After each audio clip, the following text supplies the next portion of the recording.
श्रिया श्रीरेणुकाचार्य शिवाचार्य शिखामणि यो वीरशैव सिद्धान्तं शिव संगजे नमः पार्वते पति शिव हर हर महादेव महादेव.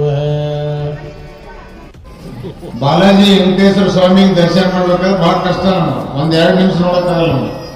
ಎಲ್ಲ ರಾಂಡಿ ರಾಂಡಿ ಅಂತಿರ್ತಾವ ತೆಲಂಗಾಣದ ರಾಂಡಿ ರಾಂಡಿ ಅನ್ನೋ ಬೇರೆ ತಪ್ಪುಗಳು ಒಂದು ನಡಿ ನಡಿ ಅಂದಂಗ ತೆಲುಗು ಭಾಷೆ ಏನಪ್ಪ ಇಂಥ ಭಾಷೆ ಆಳತರ ತರ್ತಿದ್ದೆ ಅಂತಂದ್ರೆ ನಾನು ಹೆಂಡತಿ ಹೋಗ್ತದ ಅದು ಮಂತ್ರ ಹೇಳ್ತದ ಕಣ್ಣು ಮುಚ್ಚಿ ನಾನು ಸರಿಯಾಗಿ ನೋಡಿಲ್ಲ ವೆಂಕಟರಮಣ ನೀ ಕಣ್ಣಿ ಯಾಕೆ ನಾ ಹೆಸರು ಹೇಳೀನಿ ಮೊದಲು ದೇವ್ರಿಗೆ ನೋಡು ಹೊರಗೆ ಬಂದು ಕಣ್ಣು ಮುಚ್ಚಿಗೆ ಜಪ ಮಾಡುವ ತಿಳಿದ್ರು ಮತ್ತೊಮ್ಮೆ ಹೋಗಕ್ಕಾಗಲ್ಲ.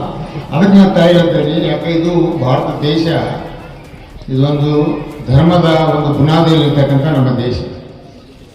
ಬೇರೆ ಬೇರೆ ಕಂಟ್ರಿಯಲ್ಲಿ ಹೋದ ಇಂಥ ತಾಯಿ ದೇವಸ್ಥಾನಗಳು ಸಿಗಲ್ಲ, ಜ್ಯೋತಿರ್ಲಿಂಗಗಳು ಸಿಗಲ್ಲ, ಸತ್ಪುರುಷರು ಸಿಗಲ್ಲ, ಇಂಥ ಶರಣರು ಸಿಗಲ್ಲ, ಸ್ವಾಮೀಜಿಯವರು ಸಿಗಲ್ಲ. ತಮ್ಮ ಮಠದಲ್ಲಿ ಅವರು ಕೂತು ಎಲ್ಲ ಇವಾಗ ಇಲ್ಲಿ ವೇದಿಕೆ ಮೇಲೆ ಇದ್ದಾರೋ ಅವ್ರ ಪರಿಸ್ಥಿತಿ ಏನಿದೆ? ಅವ್ರೇನು ಇವತ್ತು ಬೆಳಿಗ್ಗೆ ಲಿಂಗ ಹಿಡಿದು ಪೂಜೆ ಮಾಡ್ಬೇಕಾದ್ರೆ ಮಠದ ಮುಂದೆ ಏನು ಕೇಳ್ತಾರೆ? ನಮ್ಮ ಮಠ ಲಿಂಗ ಹಿಡಿದೇನು ದೇವ್ರೆ, ನಮ್ಮ ಮಠಕ್ಕೆಲ್ಲ ಶ್ರೀಮಂತರಿಗೆ ಕಳಿಸು, ರೊಕ್ಕ ಕೊಡೋರಿಗೆ ಕಳಿಸು, ನಮ್ಮ ಮಠ ಉದ್ಧಾರ ಆಗ್ಬಿಟ್ಟು ಕೇಳಲ್ಲ. ಯಾವ ಭಕ್ತರು ನಿನ್ನ ಮೇಲೆ ಭಕ್ತಿ ಇಟ್ಟು ಚನ್ನಮಲ್ಲ ಶಿವಾಚಾರ್ಯರ ಮೇಲೆ ಹೋಗ್ಬೋದು, ಮಹೇಂದ್ರ ಮಠದವರಲ್ಲಿ ಹೋಗ್ಬೋದು, ಹೋದಾಗ ಭಕ್ತರು ಏನು ಆಸೆ ಇಟ್ಕೊಂಡು ಬರ್ತಾರ, ನಮ್ಮ ಮೇಲೆ ಪ್ರೀತಿ ಇಟ್ಕೊಂಡು ಬಂದಿರ್ತಾರ, ಅವರ ಕಷ್ಟಗಳನ್ನು ನಿವಾರಣೆ ಮಾಡ್ತಕ್ಕಂಥ ಶಕ್ತಿ ನಮಗೆ ಕೊಡುವಂತಂದು ಲಿಂಗ ಪೂಜೆ ಮಾಡ್ತಕ್ಕಂಥ ಮಹಾತ್ಮರು ನಮ್ಮ ಮನೆಯಲ್ಲಿ ಇರ್ತಕ್ಕಂಥ ಸಂದರ್ಭದಲ್ಲಿ ಅವರ ಆಶೀರ್ವಚನ ಕೇಳ್ತಕ್ಕಂಥ ಭಾಳ ಮುಖ್ಯ. ನಮ್ಮ ಭಾಷೆಯನ್ನು ಭಾಷೆ ಕೇಳಿದ್ರು. ನನ್ನ ಕಾರ್ಯಕ್ರಮ ನಿನ್ನಿತ್ತು. ನಾನು ಹೆಂಡತಿಗೆ ಅಡ್ಮಿಟ್ ಮಾಡಿದ್ವಿ, ಇವತ್ತು ಬರಬಾರ್ದಾಗಿ ಪಾಪ ಮಕ್ಕಳು ಸಣ್ಣ ಮಾಡಿದ್ವಿ. ನಾನು ಅಡ್ಮಿಟ್ ಮಾಡೀನಿ ಅಂದ್ರೆ ನೀವು ಹೋಗ್ತೀರಿ. ನನ್ನ ಕೈ ಹೆಚ್ಚಿಗೆ ನಿಮ್ಗೆ ಕಾರ್ಯಕ್ರಮ ಆಯ್ತು ಅಂದ್ರು. ನಾನು ಹಂಗೆ ತಪ್ಪು ತಿಳ್ಕೊಬೇಡ, ಮಗಳಿಗೆ ಬಿಟ್ಟೀನಿ, ನಿನ್ಗೆ ಏನಾಗಲ್ಲ, ಆ ತಾಯಿ ಮೇಲೆ ಬೆಡ್ಕೊಂಬರ್ತೀನಿ, ಜಲ್ದಿ ಆರೋಗ್ಯವಾಗಿರು ಬೆಡ್ಕೊಂಬರ್ತೀನಿ ಅಂತ ಹೇಳಿದಾಗ ಅದು ಮುಂಜಾನೆ ಭಾಳ ಚಂದ್ರಿಸ್ಕೊಂಡಾಳ. ಆ ತಾಯಿ ಆಶೀರ್ವಾದ ಇಲ್ಲೇ ಅದು ಎಫೆಕ್ಟ್ ಕಾಣ್ತಾ ಇದೆ. ಯಾಕೆ ನಿನ್ನೆ BP ಫ್ಲೆಕ್ಸಿಬಲ್ ಆಗ್ತಾ ಇತ್ತು, ಹೆಚ್ಚು ಕಮ್ಮಿ ಆಗ್ತಾ ಇತ್ತು. ಅದು ನೋಡಿದ್ರೆ ನಾವು ಬರಬಾರ್ದು.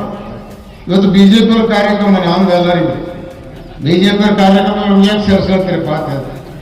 ಅದಕ್ಕೆ ನಿನ್ನಿತ್ತು ನಮ್ಮ ಕಾರ್ಯಕ್ರಮ, ನನ್ನ ಪರಿಸ್ಥಿತಿ ಹಂಗಿತ್ತು. ಆದ್ರೂ ಇರಲಿ, BJP ಅವರು ನಾವು ಕೂಡಿ ಮಾಡಿ ಇದೇನು ಇಲ್ಲಿ ರಾಜಕೀಯ ಮಾಡೋದಿಲ್ಲ, ಎಲ್ಲರೂ ಕೂಡಿ ಮಾಡೋಣ ಧರ್ಮ ಕಾರ್ಯಕ್ರಮ ಅಂತ ಮಾತನಾಡಿದ್ರು. ಅವ್ರು ಯಾಕೆ ಬಂದಿರೋ ಗೊತ್ತಿಲ್ಲ.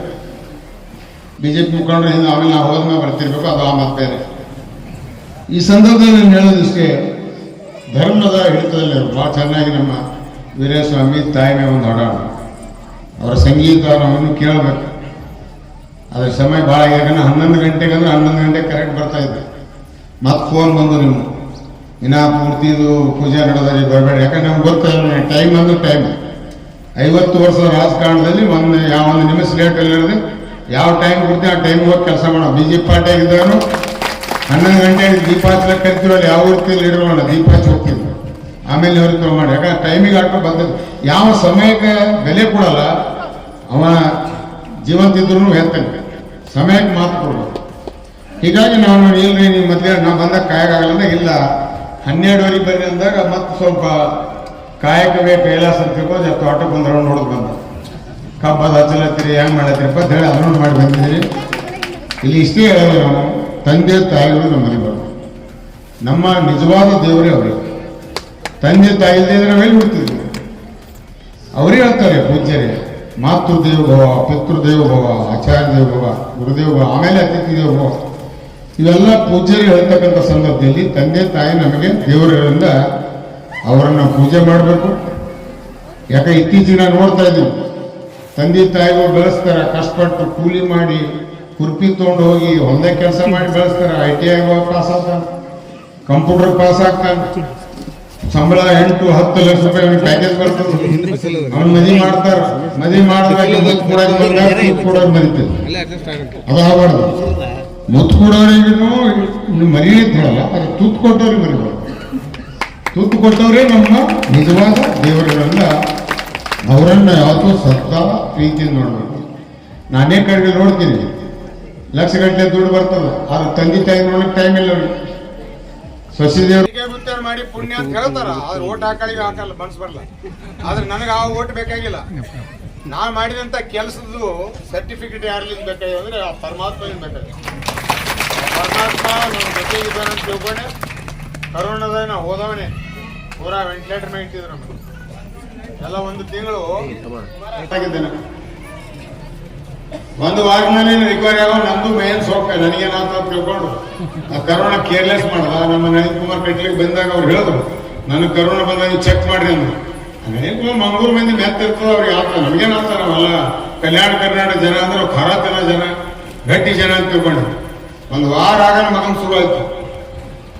ಮ್ಯಾಗ ತೆಳಗ ಹೋಗಿಲ್ಲ ಶುರು ಮಾಡಿ ಜ್ವರ. ಅವಾಗ ಹಿಂಗೆ ಕಲರ್ತದೆ ನಮ್ಗೆ ಹೋಗಿ ಚೆಕ್ ಮಾಡ್ದಾಗ ಕರೋನಾ ಹೋಗಿ ಮಾಡೋ ಗುಲ್ಬರ್ಗ ನೋಡಿದಾಗ ಅದು ಭಾಳ ಸೀರಿಯಸ್ ಆಯ್ತು. ಆಕ್ಸಿಜನ್ ಹಾಕೊಂಡು ಹೋಗ್ಲಿ ಇನ್ನೊಂದು ಸೋಂಕು ನಮ್ದು. ಆಕ್ಸಿಜನ್ ಯಾಕೆ ಹಚ್ಕೊಳ್ಳಿಲ್ಲ ಅಂತ ಹಂಗೆ ಹೋಗ್ಲಿಕ್ಕೆ ಶುರು ಮಾಡಿದ್ರು, ಹರಕೆ ಹೋಗ್ಲಿಕ್ಕೆ ಶುರು ಮಾಡಿದ್ರು. ಆದರೂ ಅಂತ ಒಂದು ಸಂದರ್ಭ ಯಾರು ಉಳಿದಿಲ್ಲ. ಅವಾಗ ನೋಡಿ ನಮ್ಮ ಅಂಗಡಿ ಸುರೇಶ್ ಅಂಗಡಿ ತೀರ್ಕೊಂಡ ಪಾಪ ಅವ್ರ ಮನೆಯವರಿಗೆ ಬಾಡಿ ಕೊಡ್ಲಿಲ್ಲ, ಒಗದ್ರು JCB ಹೋದ್ರು. ಸೆಂಟ್ರಲ್ ಮಿನಿಸ್ಟರ್ SP ಬಾಲಸುಬ್ರಹ್ಮಣ್ಯ ತೀರ್ಕೊಂಡ, ಹೆಸರಾಂತ ಗಾಯಕ. ನಮ್ಮ ನಾರಾಯಣ ಮೇಲೆ ತೀರ್ಕೊಂಡ. ಮತ್ತೆ ದಿನ ನನ್ನ ಮುಂದೆ ಒಂದೊಂದು ಎರಡೆರಡು ಬಾಡಿ ಹೋಗ್ತೀವಿ, ಪ್ಯಾಕ್ ಮಾಡಿ ಕಳಿಸ್ತೀವಿ. ನಾ ಇದ್ದಿದ್ದು ಗೇಟ್ ಹತ್ರ ನಂದು ಬೆಡ್ ಇತ್ತು. ದಿನ ಹೋಗಿ ನಮ್ದು ಯಾವಾಗ ಹೋಗ್ತಾ ನಾವು ವಿಚಾರ ಮಾಡ್ತೇವೆ. ನಿಜವಾಗಿ ಅದು ಬಹಳ ಕಠಿಣ ಪರಿಸ್ಥಿತಿಯಿಂದ ಕೂಡ ನಾವು ಅಲ್ಲಿಂದು ಬದುಕು ಬರಬೇಕಾದ್ರೆ ನಿಮ್ಮೆಲ್ಲರ ಆಶೀರ್ವಾದ, ತಂದೆ ತಾಯಿ ಆಶೀರ್ವಾದ, ಇಂಥ ಗುರುಗಳ ಆಶೀರ್ವಾದದಿಂದ ನಾನು ಬದುಕು ಬಂದಿದ್ದೀನಿ. ಇಲ್ಲೇ ಈಗ ನಾನು ಸತ್ತಿಗೆ ಮತ್ತು 2015 ಕರೋನಾ ಬಂದಿತ್ತು. 10 ವರ್ಷ ಆಗ್ತಿತ್ತು. ಇನ್ನು ಬದುಕೀನಿ ಅಂದರೆ ನಿಮ್ಮೆಲ್ಲರ ಆಶೀರ್ವಾದ, ದೇವ್ರ ಪುಣ್ಯ, ಹಿರಿಯರ ಪುಣ್ಯ, ನಮ್ಮ ಪೂಜ್ಯ ಗುರುಗಳು. ಅದಕ್ಕೆ ನಾನು ಯಾಕೆ ಹೇಳ್ತಾ ಇದ್ದೇನೆ, ನೀವು ಧರ್ಮವನ್ನು ಬಿಟ್ಟು ಹೋಗಬೇಕು. ಧರ್ಮವೇ ನಮ್ಮನ್ನು ರಕ್ಷಣೆ ಮಾಡ್ತಾರೆ. ಗುರು ಹಿರಿಯರು ತಂದೆ ತಾಯಿಗಳು ಸದಾ ನಮ್ಮ ನೆನಪಿನಾಗಿರ್ಬೇಕು. ಪ್ರತಿಯೊಂದು ಕೆಲಸ ಮಾಡುವಾಗ ಗುರುಗಳನ್ನು, ದೇವರನ್ನು ನೆನೆಸಿ ನಾವು ಮಾಡಬೇಕು. ಅಂದಾಗ ಮಾತ್ರ ನಮ್ಮ ಜೀವನ ಪಾವನ ಆಗ್ತದೆ. ಒಳ್ಳೆಯ ಕಾರ್ಯಕ್ರಮದಲ್ಲಿ ಕೆಲವು ಕಿಡಿಗೇಡಿಗಳು ತಮ್ಮ ಸ್ವಾರ್ಥಕ್ಕಾಗಿ ನಮ್ಮ ಮನೆಗೆ ಹೊಡೆದಾರ. ಅವ್ರು ಯಾರ್ದು ಕಲ್ಯಾಣ ಆಗಲ್ಲ, ಅವ್ರಿಗೆ ನನ್ನ ಶಾಪ ಅದವರು. ಖಂಡಿತ ಯಾವ್ಯಾವ ತಮ್ಮ ಸ್ವಾರ್ಥಕ್ಕಾಗಿ ನಮ್ಮ ಮನೆಗೆ ಹೊಡೆದವ ಅವು ಹಾಳಾಗಿ ಹೋಗಂತ ಕಣ್ಣಾರೆ ನಾವು ನೋಡ್ತಕ್ಕಂಥ ಪರಿಸ್ಥಿತಿ ಬರುತ್ತೆ. ನಾನು ನೋಡ್ತಾ ಇದ್ದೀನಿ ಎರಡು ಅನುಭವ ಆಗ್ಯಾವ. ಯಾಕಂದ್ರೆ ಈ ಕೆಲಸ ಮಾಡಬಾರ್ದು. ರಾಜಕೀಯ ಮಾಡೋಣ, ರಾಜಕೀಯ ಬೇರೆ ಇರ್ತವೆ, ಆದರೆ ನಮ್ಮ ಸ್ವಾರ್ಥಕ್ಕಾಗಿ ಮನೆ ಹೊಡ್ತಕ್ಕಂಥ ಕಾರ್ಯಕ್ರಮ ಮಾಡಬಾರ್ದು.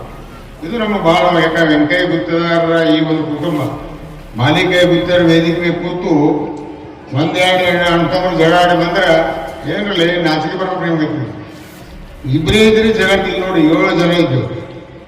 7 ಜನದ ಒಬ್ಬನಿಗೆ ಚೂಡಿದ್ರೆ ಹೊಸ ಮಂದಿ ರಕ್ತ ಬರ್ತದೆ ನೋಡಿ ಕಲೀರಿ ಅಂತ ಹೇಳ್ತಿದ್ರು. ಇದು ನನಗೆ ಆ ಮುಖ ಇಲ್ಲ, ಆ ಮುಖ ಇಲ್ಲ. ಈಗ ಈ ಪರಿಸ್ಥಿತಿ ಆಗಿಲ್ಲ ಮನೆ. ತಪ್ಪು ನಮ್ದೇನಿದ್ರೆ ಆ ತಾಯಿ ದೇವಿನೇ ನೋಡ್ಕೊಳ್ಳಿ. ಆದರೂ ಇವತ್ತು ಇಷ್ಟು ನಾನು ಮಕ್ಕಳಿಗೆ ದೂರಿಟ್ಟು ಸಹೋದರಿ ಬೆಳೆಸ್ತಕ್ಕಂಥ ಈ ಒಂದು ತ್ಯಾಗದಲ್ಲಿ ಈ ರೀತಿಯ ಘಟನೆಗಳಾಗಿದೆ. ಬಹಳ ಮನಸ್ಸಿಗೆ ನೋವಾಗಿದೆ. ಬಹಳ ಜನ ಏನಪ್ಪ ಮಾಲೀಕ ಗೊತ್ತ ಟೈಗರ್ ಇದ್ದಾಗಿದ್ರು, ಈಗ ಯಾಕೆ ಬಹಳ ಇದಾಗ. ಕೆಲವು ಜನ ಏನೋ ರೋಗ ಕಾಣ್ತದೆ, ಒಳಗೆ ಏನೋ ರೋಗ ಅಂತ ಕಾಣ್ತದ, ಏನೋ ಇನ್ನೂ ಬಹಳ ಜನ ಬದುಕಲ್ಲ ಅಂತೂ ವಿರೋಧ ಪಕ್ಷದವ್ರು ಹೋಗ್ತಾರೆ. ಒಬ್ಬ ನಮ್ಮ ಅಭಿಮಾನಿ ಇದ್ದವರು ಎಲ್ಲ ಅವರೇ ಜನ ಮತ್ತೆ ಹೆಂಗ ಆಗ್ಯಾರ, ಮತ್ತೆ ಬಹಳ ಬ್ಯಾಟ್ರಿ ಚಾರ್ಜ್ ಆಗ್ಯಾರ ಅವರು ಕೂಡ ಇರ್ತಾರೆ.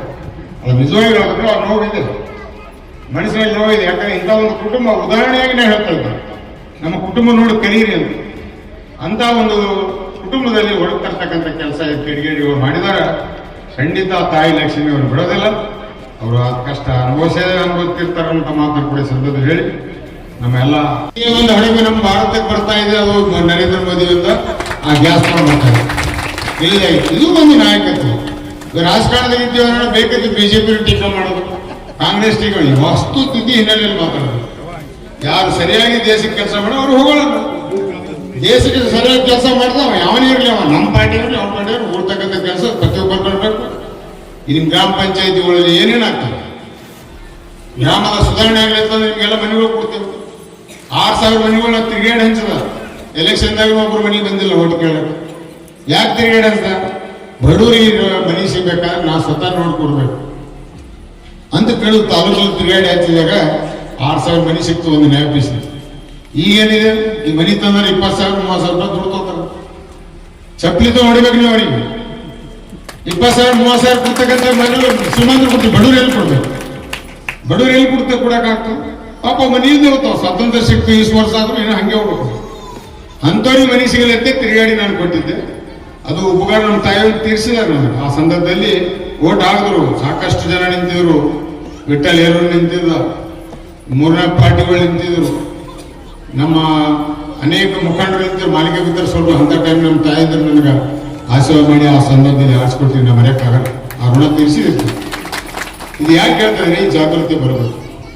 ಈಗ ನೋಡಿ ನೀವೇನ್ ಮಾಡ್ತೀವಿ, ಚುನಾವಣೆ ಬರ್ತಾವ, ಈ ಮಾತನ್ನ ಪ್ರತಿಯೊಂದು ಕಡೆ ಹೇಳ್ತಾ ಇದ್ದೀನಿ.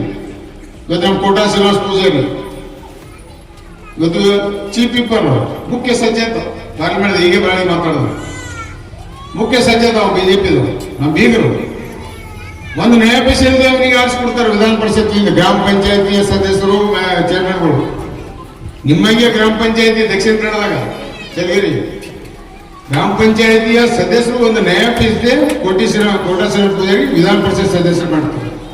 ಇವತ್ತು ಅವನು ಲೋಕಸಭೆಗೂ ಕೂಡ ಒಂದು ನ್ಯಾಯಪೀಠ ಖರ್ಚು ಮಾಡಿದ್ರೆ ಆಗಿ ಮುಖ್ಯ ಸಚೇತಾಗಿ ಒಂದು ನ್ಯಾಯಪೀಠ ಮುಟ್ಟಲ್ಲ ಮನುಷ್ಯ.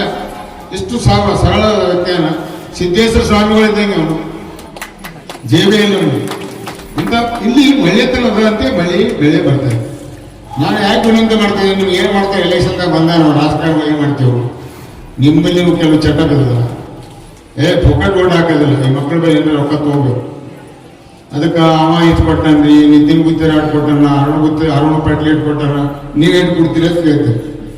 ಅವರೆಲ್ಲ ಜನ ತಮ್ಮ ತಾಕತ್ ಹೆಚ್ಚು ಕೊಟ್ರೆ ನಾವು ಸ್ವಲ್ಪ ಕೊಟ್ಟಿರ್ತೀವಿ. 3 ರೂಪಾಯಿ ರೊಕ್ಕ ತಗೋತೀರಿ, ಯಾರಿಗೆ ಮಣ್ಣು ಮಾಡ್ತಿರೋ ಗೊತ್ತಿಲ್ಲ. 3 ರೂಪಾಯಿ ರೊಕ್ಕ ತಗೋತೀರಿ, ಯಾರಿಗೆ ಮಣ್ಣು ಮಾಡ್ತಿರೋ ಗೊತ್ತಿಲ್ಲ. ಇದು ಯಾಕೆ ಹೇಳ್ತಾ ಇದ್ರೆ, ನಾವು ಮಾಡ್ತಕ್ಕಂಥ ಜಾತ್ರೆ ಏನದಲ್ಲ, ಒಂದೊಂದು ಲಕ್ಷ್ಮೀ ಜಾತ್ರೆ ಅದು. ಎಲೆಕ್ಷನ್ದಾಗ ಬಂದು ಒಂದಿನ ಜಾತ್ರೆ ಮಾಡ್ತೀವಿ, ನಿಮಗೆ ರೊಕ್ಕ ಕೊಟ್ಟು ಅದು ಮಾಡಿ ನಿಮ್ಮ ಮನೆಗೆ ಕಳೆದ್ಮೇಲೆ 5 ವರ್ಷ ನಾವು ಲಕ್ಷ್ಮೀ ಜಾತ್ರೆ ಮಾಡ್ತೀವಿ. ನಿಮಗೆ ತಿಳಿಯಲ್ಲ, ಅದಕ್ಕೆ ಮನೆಗೆ ರೊಕ್ಕ ಕೊಡ್ರಿ. ಇದು ಜಾಗೃತಿ ಆಗ್ಬೇಕು. ಅಂದಾಗಿ ಇಂಥ ಧರ್ಮ ಸಭೆಗಳಿಗೆ ಬೆಲೆ ಬರ್ತದೆ. ಇಲ್ಲಿ ಬಂದು ನಾವು ಪುರಾಣ ಕೇಳೋದು, ಸಂಗೀತ ಕೇಳೋದು, ಪಾಪ ಅವರೆಲ್ಲ ತಮ್ಮ ಮಠಾದೇಶ ಬಿಟ್ಟು ನಿಮ್ಮ ಪ್ರೀತಿ ಬಂದು ನಿಮ್ಗೆ ಜ್ಞಾನ ದಾಸೋಹ ನೀಡಲಿಕ್ಕೆ ಬಂದಾಗ ಏನ್ ಮಾತಾಡೋದು ಮುಖ್ಯ ಅಂತ ಹೇಳ ಹೋಗೋದು, ಮನೆಗೆ ಹೋಗಿ ಮರ್ತಿಸ್ ಮರ್ತು ಬಿಡೋದು, ಮರ್ತೇ ಬಿಡೋದು. ಏನು ಕೊಡ್ತೀವಿ ಈ ಭಾಗದೊಳಗೆ ಇದು ಅದರ ಅಂತಂದ್ರೆ ಅವ್ರ ಮಾಲಿಕೆ ಗುತ್ತೇದಾರಿ ಸಾಹೇಬರು ಅಂತಂದ್ರು ಕೂಡ ತಪ್ಪಾಗಿಲ್ಲ. ಅಂತ ವಿಚಾರಗಳು ಹೇಳ್ಯಾರ. ಅವ್ರು ಹೇಳುತ್ತಾ ಏನ್ ಹೇಳಿದ್ರು, ಒಳಿತು ಮಾಡ ಬರಸ ನೀ ಒಳಿತು ಮಾಡು ನೀರು 3 ದಿವಸ, ಉಸಿರು ನಿತ್ತ ಮೇಲೆ ನಿನ್ನ ಹೆಸರು ಹೇಳುತ್ತಾರ, ಒಳಿತು ಮಾಡೋ ಮನಸ್ಸ ಒಳಿತು ಮಾಡ ಅಂತ ಹೇಳಿದ್ರು. ಜೀವನದೊಳಗೆ ಯಾವತ್ತೂ ಕೂಡ ಒಳ್ಳೇದು ಮಾಡಬೇಕು. ಕರ್ಮ ಸಾಹೇಬ್ ಹೇಳಿದ್ರು, ಕರ್ಮ ಯಾರಿಗೂ ಬಿಟ್ಟಿಲ್ಲ. ಸಾಹೇಬ್ಗಳನ್ನ ಮಾತು ಹೇಳಿದ್ರು, ಅಪ್ಪರು ಶನಿದೇವ್ರ ಕತ್ತಿ ಹೇಳ್ತಾರೆ ಅಂತ ಹೇಳಿದ್ರು. ನಾ ಹೇಳ್ಬೇಕಾಗ್ತದೆ, ಸಾಹೇಬ್ ಹೇಳ್ಯಾರ ಮತ್ತೆ ನೆನ್ಪು ಮಾಡ್ಕೊಡ್ಬೇಕಾಗ್ತದೆ. ಕಷ್ಟಗಳು ಯಾರಿಗೂ ಬಿಟ್ಟಿಲ್ಲ, ತಿಳಿದ ಮಹಾತ್ಮರಿಗೆ ಕೂಡ ಬಿಟ್ಟಿಲ್ಲ, ಭಗವಂತನಿಗೆ ಕೂಡ ಕಷ್ಟಗಳು ಬಿಟ್ಟಿಲ್ಲ, ಕರ್ಮ ಯಾರಿಗೂ ಬಿಟ್ಟಿಲ್ಲ. ಈ ಯಾಕೆ ಪುರಾಣ ಹಚ್ಚಬೇಕಂತಂದ್ರೆ, ನಮ್ಮ ಕರ್ಮ ಕಳಿಬೇಕಾದ್ರೆ ನಾವು ಪುರಾಣ ಹಚ್ಚಬೇಕು. ಕರ್ಮ ಕಳಿಬೇಕಾದ್ರೆ ಇಂಥ ಕಾರ್ಯಕ್ರಮ ಪಾಲ್ಗೊಳ್ಬೇಕು. ಭಗವಂತನಿಗೆ ಕೂಡ ಕರ್ಮ ಬಿಟ್ಟಿಲ್ಲ. ಏನಾಗಿತ್ತು ಅಂದ್ರೆ